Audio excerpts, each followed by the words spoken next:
Good morning. Thank you. On behalf of the President's Convocation Committee and the A.P.E.X team, I'd like to welcome you all here to the Power of Place. I'd like to extend a special welcome to the friends and family of those who have traveled and braved the university parking structure to be here for the people we're going to highlight. Could you please stand, friends and family, that we can recognize you? There you go. There you go. Friends, family.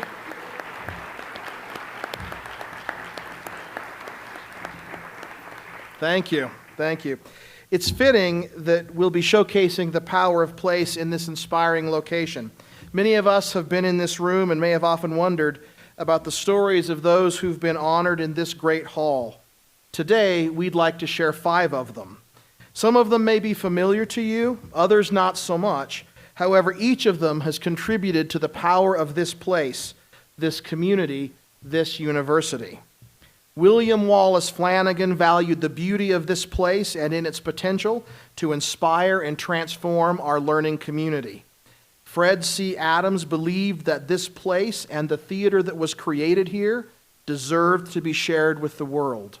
Annie Spencer valued equity and inclusion by shaping a place for all students to have opportunity.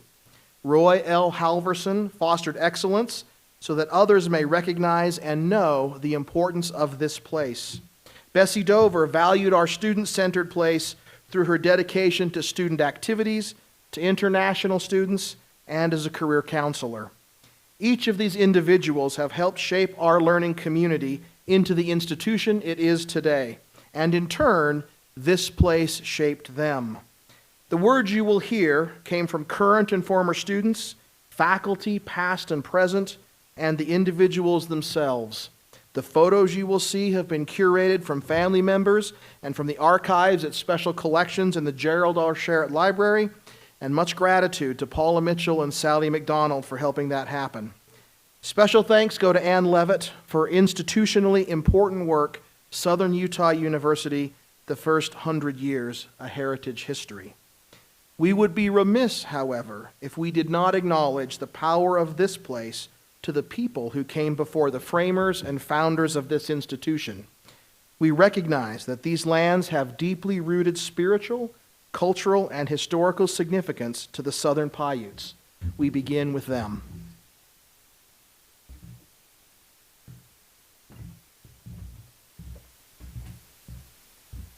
Maikwas, Nunanien, Ashnawayo, Nunapien, Rebecca Hill.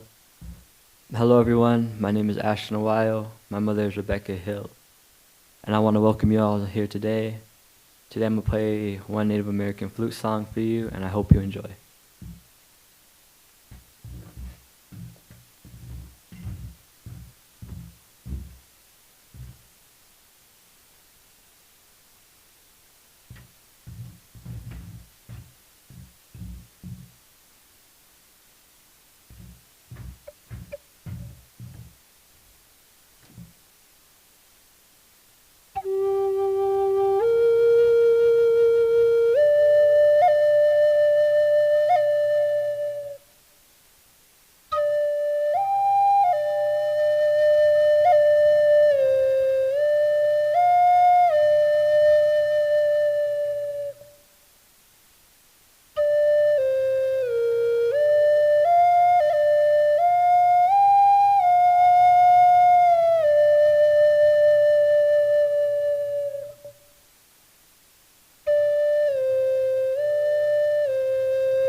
Thank you.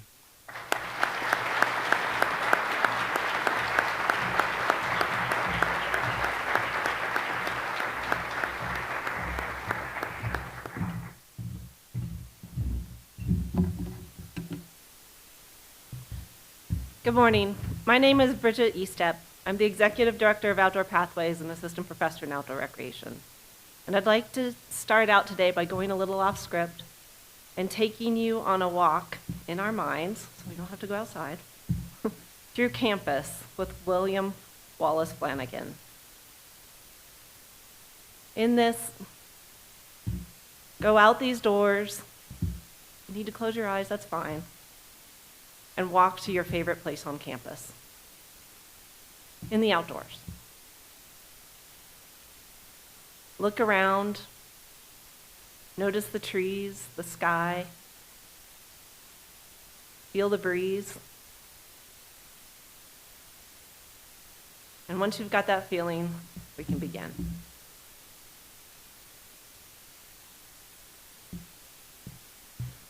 William Wallace Flanagan valued the beauty of this place and in its potential to inspire and transform our learning community.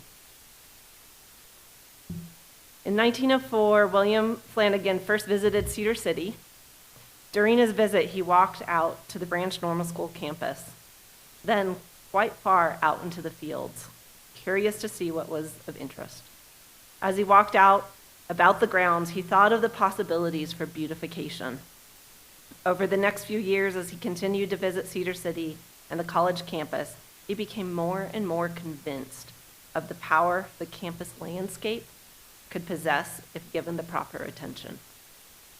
Branch Normal School principal George Decker was eager to improve the appearance of the grounds surrounding the campus buildings. He disapproved of the cattle that habitually grazed here.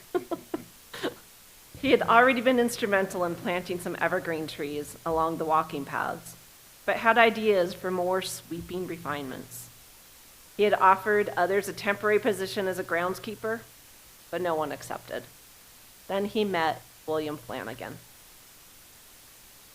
Hearing of the possible employment, Flanagan once again visited Cedar City and was directed to Principal Decker's house. In Flanagan's words, "I contacted Mr. Decker and was told to bring my bed and come up to the house, that I would be considered one of the family. Immediately, I liked his attitude, his frank and open kindliness. He took me on the job for 1 month, and I knew I was on probation. I went to work janitoring, tending furnace, and doing all the odd jobs in and around the two buildings. Including the bare hill, there was 22.5 acres that comprised the campus. There were only 19 evergreen trees on the path between the buildings and the hitching post." What in the world did they need a hitching post for? For George Decker's saddle horse, he treated his position with dignity and rode to school in style. On the north end of the school property, so you can think about just outside these doors, was an ugly wash, overgrown with willows. Little by little, Will Flanagan cleared the numberless rocks from that land on the hill, borrowing wagons and teams from the men in town. He hauled the rocks he gathered and dumped them into the wash, which gradually filled. Around the massive ones, he planned spots of interest. By 1913, William had been hired full-time, and the work on campus beautification began in earnest. The first obstacle was convincing the new principal, Roy F. Honer, to let him actually tend the grounds. He wanted to transplant trees and plant grass on campus. After much annoyance, he finally wore Homer down and convinced him to let him go and get the trees that he wanted. Homer is quoted to have said, "Well, if you think you can make them grow, go and get them."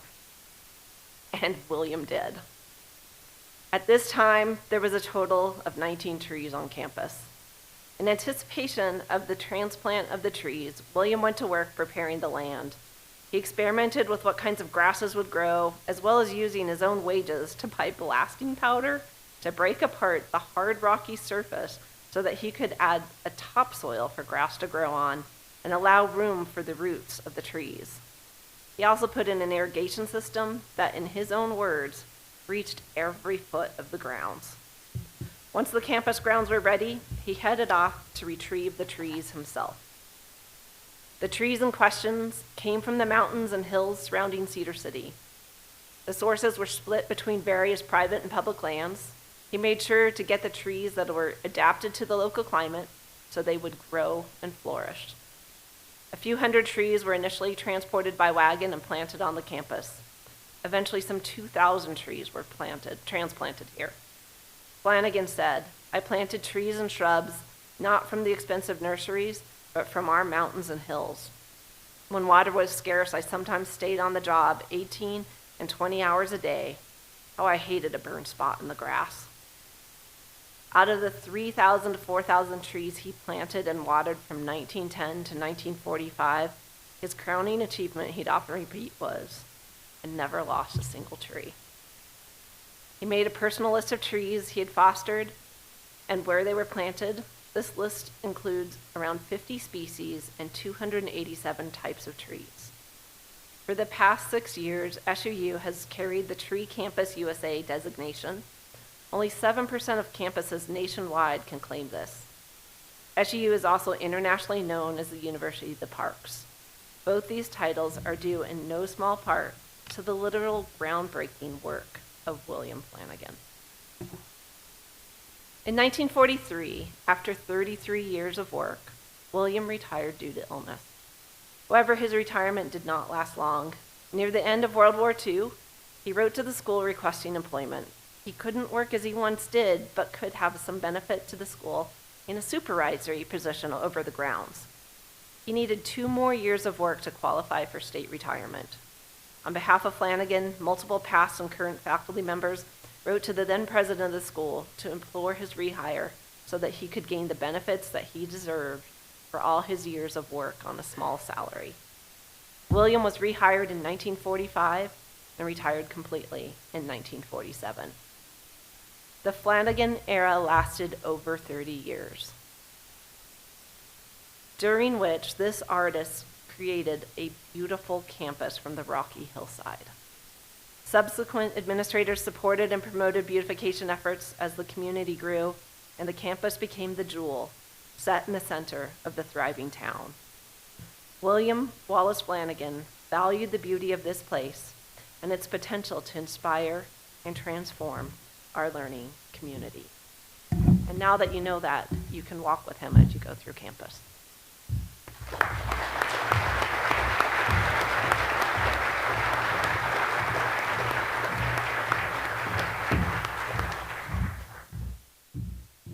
Good morning.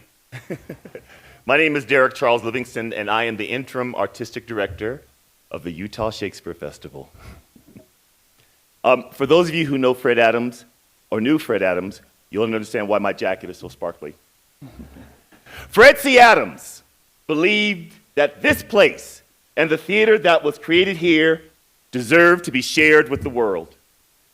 In the spring of 1960, Fred Adams, a young and then the only drama professor at the College of Southern Utah, sat with his fiancée, Barbara Gaddy, in the fluffy bundle laundromat and on a yellow notepad designed to their dream. The notes on that pad would become the blueprint for the Utah Shakespeare Festival. Fred joined the faculty of the College of Southern Utah in 1959 and continued to build a very successful drama program that the Cedar City community enthusiastically supported, especially after the construction of a brand new performance hall in 1955, now known as the Auditorium.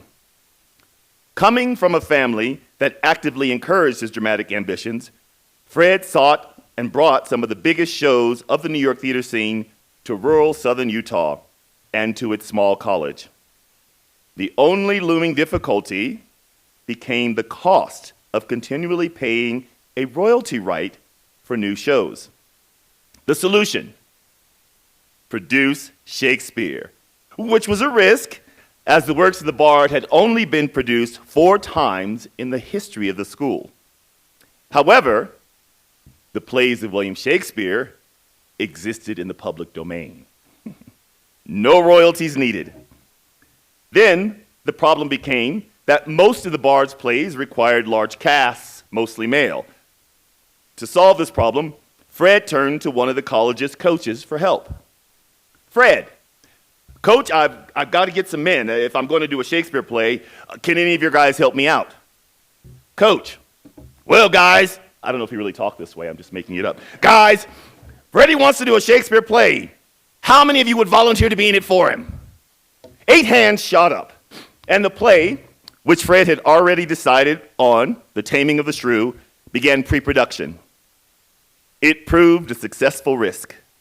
The audience reacted with nightly standing ovations, and for the first time in the history of the college's drama program, extra performances were added.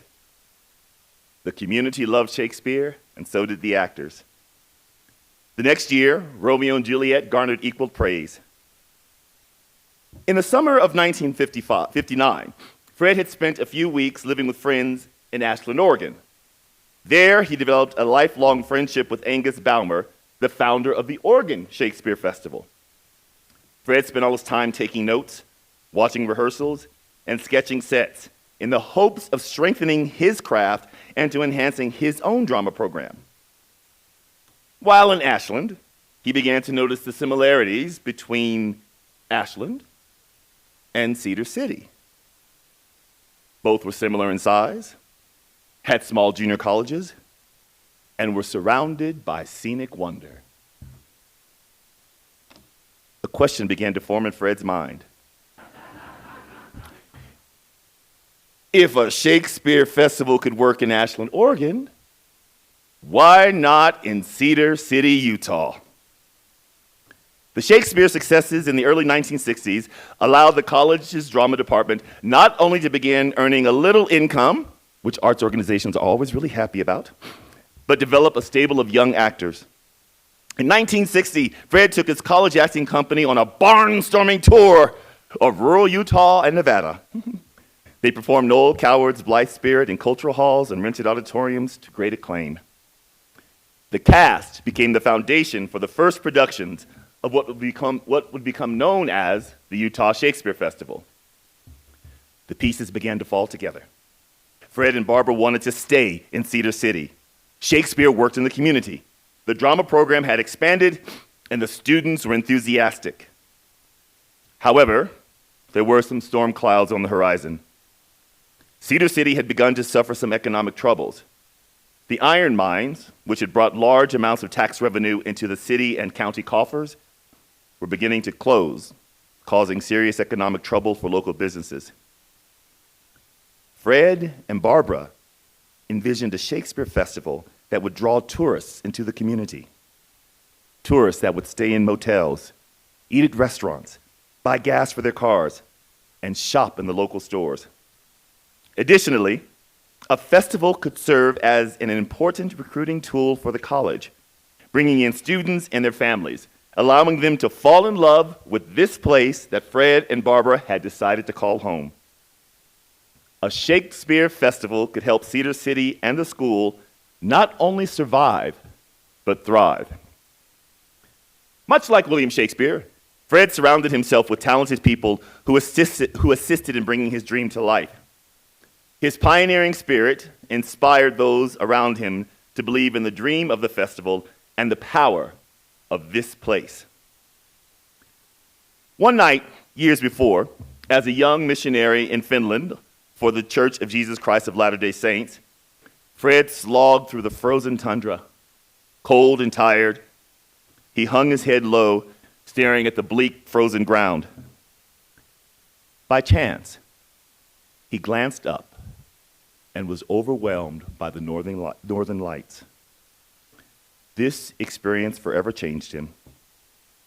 He spent his life trying to get others to look up.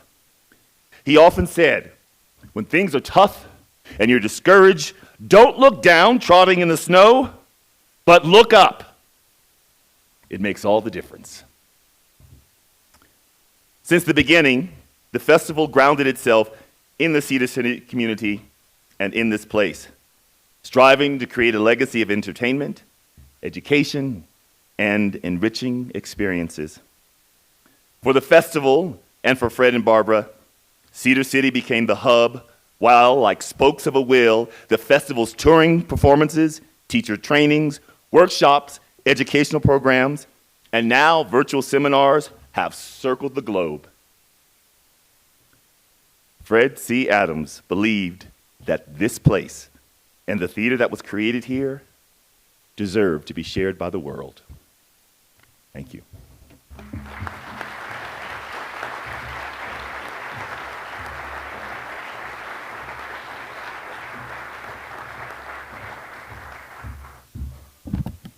Hello, everyone. I'm Alexa Lord. I am on the women's basketball team here at Southern Utah, and I'm truly honored to be able to speak about Annie today. I'm so grateful for all that she did to lay the foundation for this university and for women's basketball. Annie Spencer valued equity and inclusion by shaping a place for all students to have opportunity. Annie Spencer arrived in Cedar City in the fall of 1897. She was young, just 23 years old. She was one of the 4 faculty members of the new Branch Normal School in Cedar City and the only female. Born in Michigan in May of 1874, Annie's parents worked hard to make their meager earnings stretch to provide educational advantages for their children. Annie was able to study music and elocution. The family purchased a small organ upon which Annie gained some skill. She earned a small salary by playing for the nearby Presbyterian church.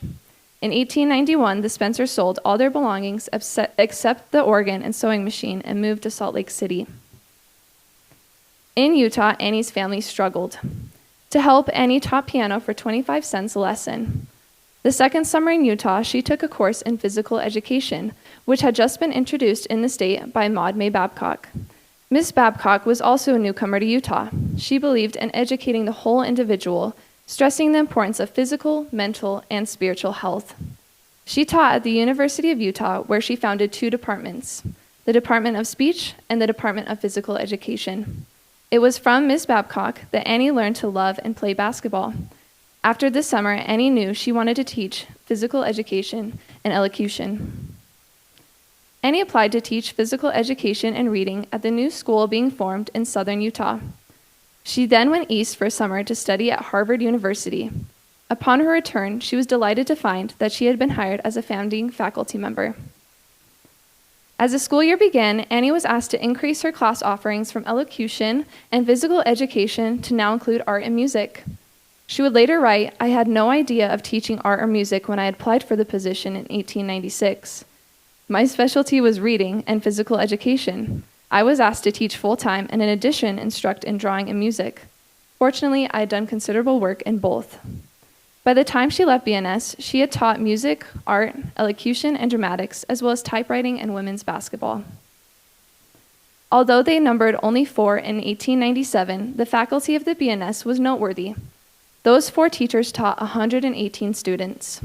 Of the first faculty, Miss Annie Spencer was especially noted for her versatility, refinement, and high expectations of her students. Each year, each faculty member was responsible to present 2 lectures for the public. Miss Spencer always structured her presentations as recitals, which were enthusiastically hailed by the townspeople. Her attendance at Chautauqua each summer assured that whatever was going on in the eastern schools was quickly included in the curriculum at Branch Normal School. The domain of Miss Spencer, as her students referred to her, would have been almost exclusively the top floor, the only building on campus, Old Main, since she taught music and art as well as elocution and physical culture. This assembly room was well used by all the teachers as chapel was held each morning before classes began, each faculty member preparing these devotional programs for a week at a time by rotating turns. Operettas, plays, musicals, assemblies, and productions of all kinds were presented there until the second building, known as the Braithwaite, provided an auditorium. The assembly room was also fitted up and used as a gymnasium. Each school day began with spiritual preparation. Annie was not only a champion of the tradition of the morning devotional, she provided the accompaniment on the pump organ for robust congregational singing of such favorites as Sweet Hour of Prayer and I Need Thee Every Hour. In 1901, Erastus J. Milne, known as EJ, was hired to help Annie with her classes in bookkeeping, typewriting, and in physical education. One of his specific duties became the coaching of the women's basketball team. While Annie had successfully introduced women's basketball into the school's culture, operated women's leagues, and in fact would teach EJ some of the finer points of the game, it was not yet seen as acceptable for women to serve as coaches. Their association ripened over the next 4 years to friendship, courtship, and finally marriage. Each summer between 1901 and 1905, the two attended classes at Lake Chautauqua, New York, acting as chaperones for students who attended summer classes there. In 1905, Milne was invited to join the Chautauqua faculty. Annie resigned from her position at the Branch Normal School and joined her husband.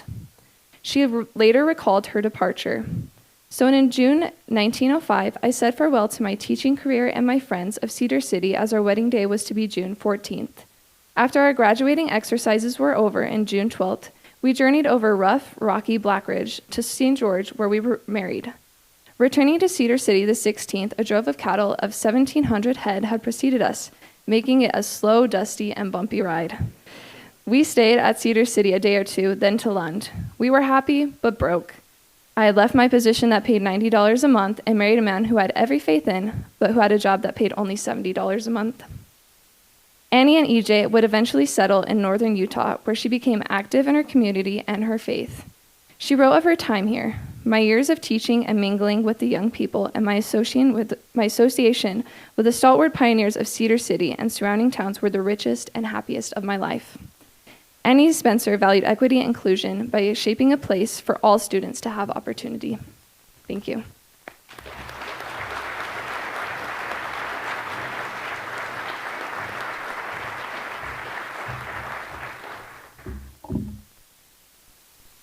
Hi, I'm McKay Pullman, and I currently serve as the student body president this year. That was my boss. She's paid to do that. I'm very honored to share the story of Roy Halverson today. Roy L. Halverson fostered excellence so that others may recognize and know the importance of this place. In 1927, Roy joined the faculty of the Branch Agricultural College in Cedar City. He taught band, orchestra, theory, and English. In 1929, Roy married Maud McFarland and went to Germany for a year to study at the University of Berlin. Roy returned to Cedar City in 1930, and he wasted no time becoming involved in the community as well as the school. He created a string quartet that performed for the community and was well received by the citizens of Cedar City.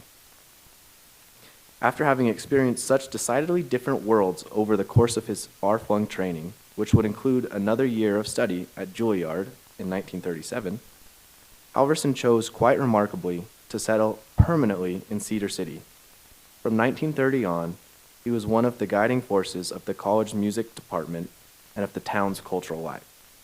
A string player himself, it was inevitable that his most important contributions would be as an orchestral conductor and a chamber musician.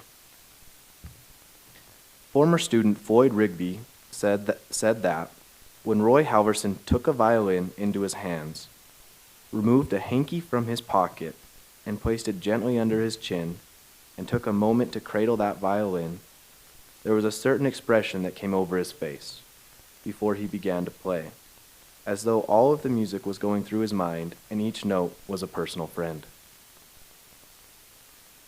In 1935, the state of Utah found itself in immense financial stress. In that year's legislative session, significantly cutting funds to or completely discontinuing the BAC was considered.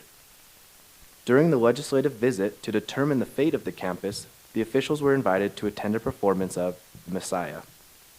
This production, put on by Halverson and his colleague, William H. Manning, held in the Cedar City Tabernacle, saved the school.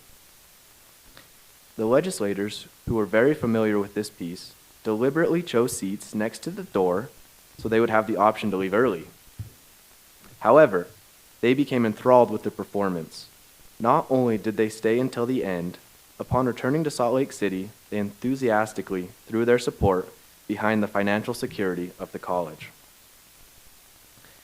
From 1937 to 1951, Professor Halverson served as the secretary for the Music Arts Committee. This group was tasked with finding musical artists to come to campus and perform for the students, including singers, piano, and string quartets, opera companies, and other musical groups.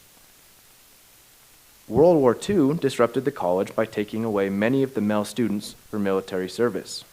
However, it also brought a unit of the Air Force to campus. Halverson was appointed director of academics for these men and oversaw the instruction of 300 Air Corps cadets in the fields of mathematics, physics, history, geography, English, medical aid, and civil aeronautics regulations. During the war, Halverson was determined to keep the traditions of music alive in the community. He continued the annual performance of the Messiah, and his expertise in orchestra, music, and his ability to involve the community literally preserved the music traditions of Cedar City during this time. After the war, Roy Halverson continued to teach at the school and became a much-loved professor and stalwart community member. He often played at the funerals of his friends and neighbors, gathered groups of youth to play musical programs in local church congregations, served in leadership of many civic clubs and organizations, and over the course of 4 decades, Halverson organized, directed, and participated in countless orchestras, string quartets, and other ensembles. Perhaps more importantly, he shared his ability unstintingly and often without compensation with the local schools, teaching and inspiring literally hundreds of students. The tradition of an annual performance of the Messiah, fostered by Roy Halverson, continues to this day. In 2005, the music department established the Halverson String Quartet to keep his legacy alive. The orchestra of Southern Utah that Halverson's beliefs are the foundation of the orchestra's beliefs as it strives to support the youth in their musical endeavors and goals. OSU holds an annual R.L. Halverson concert in his honor that continues to this day. Roy Halverson died on March 16, 1971, after a battle with cancer. Speaking at his funeral, SUSC President Royden C. Braithwaite aptly observed that Halverson's life work had really been more of a ministry. In a sense, then, whether he was in Utah, Berlin, or New York, Roy Halverson really inhabited a single world, that of music. As his friend Maurice Abravanel, the renowned conductor of the Utah Symphony, observed, he dedicated his life to the highest calling, that of a teacher, and he taught the most humane of all the arts, which is music. He proved by his own example that a great man can be fully productive even in a comparatively small community, and he shared his love of music with a whole generation of students who were fortunate to learn from him. The years have been long, Halverson wrote shortly before his death. The years not easy to maintain, and much pioneering has had to be done. Certainly, a fight has been made not to compromise the standard of music, to do all that could be done with available material. Roy L. Halverson fostered excellence so that others may recognize and know the importance of this place.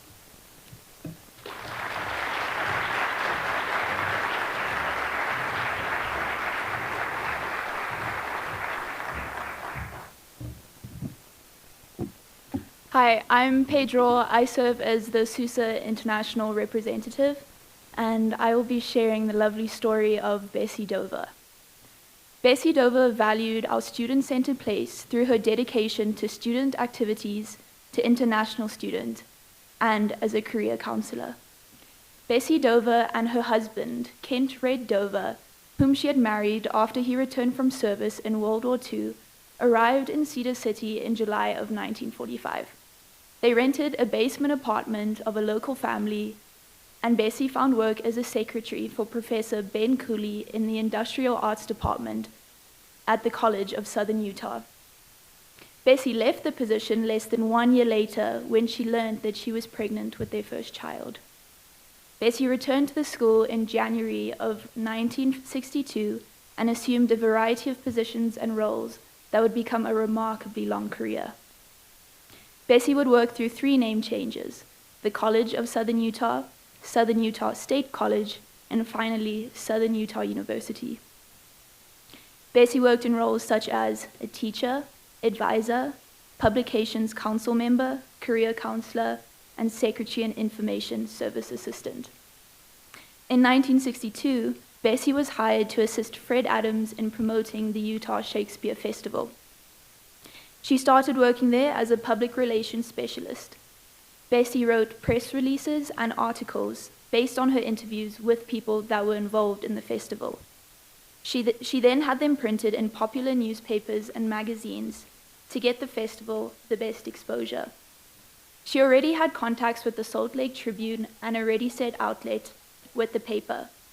She once mentioned that, and I quote, "I did have a little argument with the editor up there, because I said he wasn't giving us very good placement on the stories I was already sending him. But he said, 'I'm doing you the biggest favor you could ever imagine by putting all of your news on the obituary page.' Well, she thought that really made sense to me. That's the best read page in the paper." Even after Bessie moved positions within SUSC, she remained working as a hostess at the festival and assisted in the mailing out of the seasonal brochures. In 1969, SUSC President Royden Braithwaite asked Bessie to assist in the advising of the international students. It was a position that Bessie would come to love. Bessie would be an advisor to over 50 international students. She loved to get the students involved in the local Utah culture, but also loved to learn about the countries they came from and their own individual cultures. She taught a class in international cuisine, held international dinner nights, and encouraged students to perform by singing and dancing at local clubs, church events, and school functions. Her husband Red said that Bessie taught and counseled students from all over the world. "I never knew who I was coming home to after being out on the road for 4 or 5 days. They could be from Nigeria, Japan, or Iran.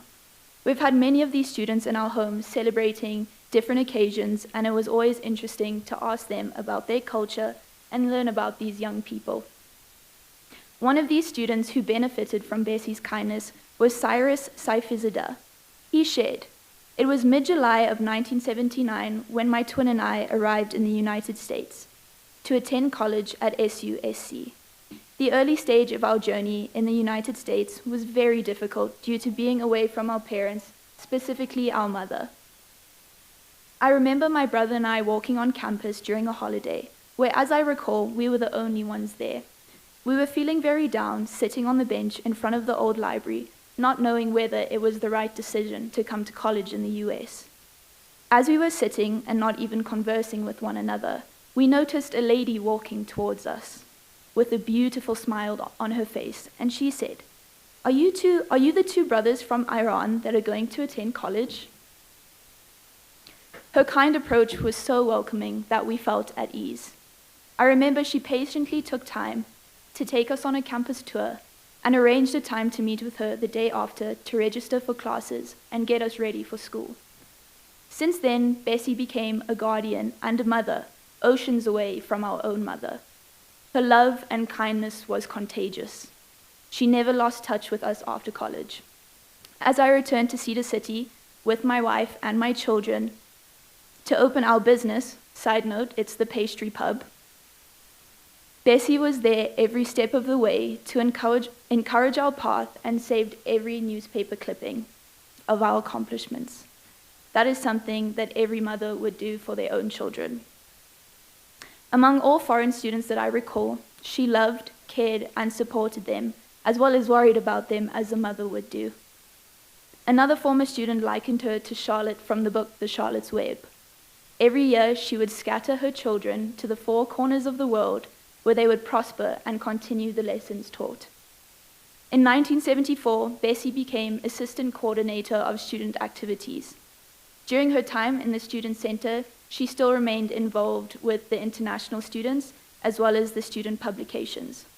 After a time, however, Bessie realized her work there wasn't making the impact in the lives of her students that she felt it should. She then decided to pursue higher education. After a couple of years, she graduated from the University of Utah with a master's in education psychology. She accepted a new role at SUSC as a career counselor.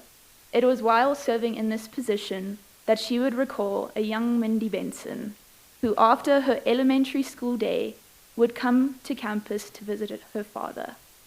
Before stopping in her dad's office, she would pay a visit to Bessie Dover, and these are Dover's words: "Would sit on my lap and play with my wooden cuckoo clock before going into her father's office, where she would cuddle up on his lap and take a nap." Bessie would remain in her position in student activities until her retirement in 1988. Bessie Peck Dover died on April 19, 2020. Bessie valued our student-centered place through her dedication to student activities, to the international students, and as a career counselor. Thank you.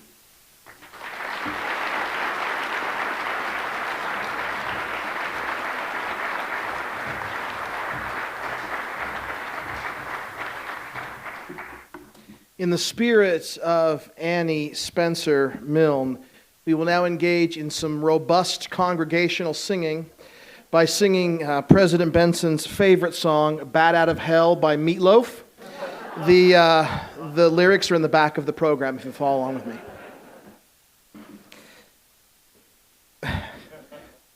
Once again, on behalf of the President's Convocation Committee, I'd like to thank all of you for attending today, and a very special thanks to my colleagues who have participated in telling the stories of a few of the many in this great hall. Now, as many of you know, Southern Utah University is located near the Cedar City Cemetery, and I spent many hours wandering through this amazing place of local history. However, at times, it can be a bit frustrating. The common practice of placing birth and death dates on headstones is great for the genealogist, but as a historian, I'm interested in the dash in the middle. After all, it is our story that gives meaning to our lives. In a sense, our birth and death are merely mechanical processes. To those of us separated by the years, knowing the stories behind these many portraits here in the Great Hall is what truly makes them human to us. To me, history is a collection of stories. As historians, we search these stories and look for patterns that provide meaning to our experience in an effort to understand who we are, where we came from, and how we can be our best selves. History is built on human experiments. History is made by humans. It acts as a guide, not a predictor. It fashions human character.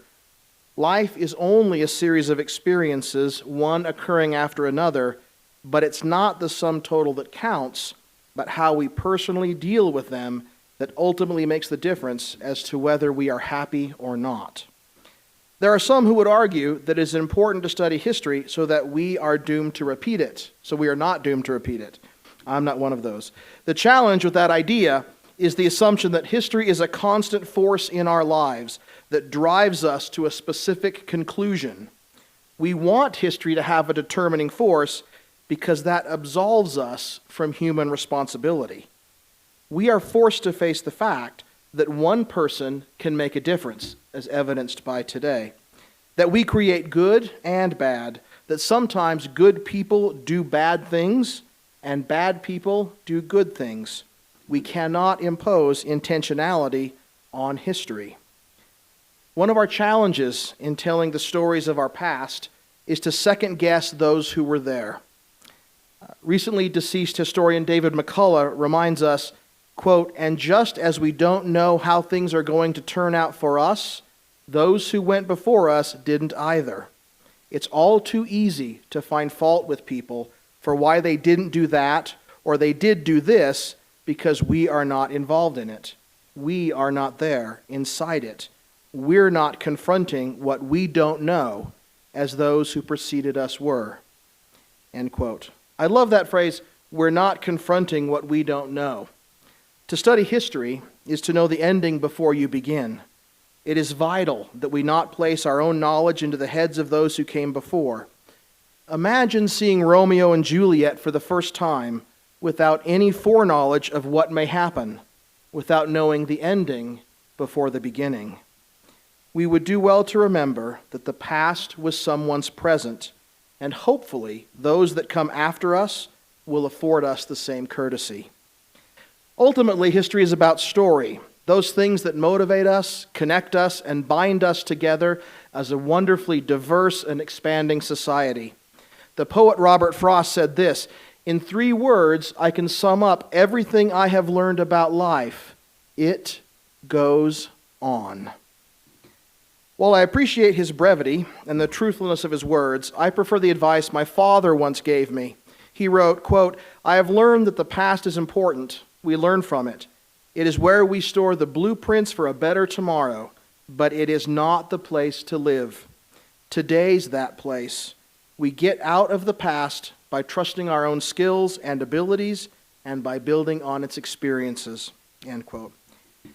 I believe it is important to note that while only 5 stories have been shared today, there are, as you can see, many more. And maybe even more importantly, there are many relevant, valuable, and life-changing stories detailing the lives and legacies of thousands of others who have been impacted by the power of this place that have not been recognized by a portrait on this wall. I ask you today to reflect on the power of this place, this university, in your life, and also the power of you in this place. What is your SUU story going to be? The power of your story is in us, and it is in this place. We will soon inaugurate our 17th president, and it will certainly be an historic event, as for the first time, you know what I'm going to say, but I'm not going to say it. In the history of this institution, a portrait of a parent and one of their children will hang in this great hall.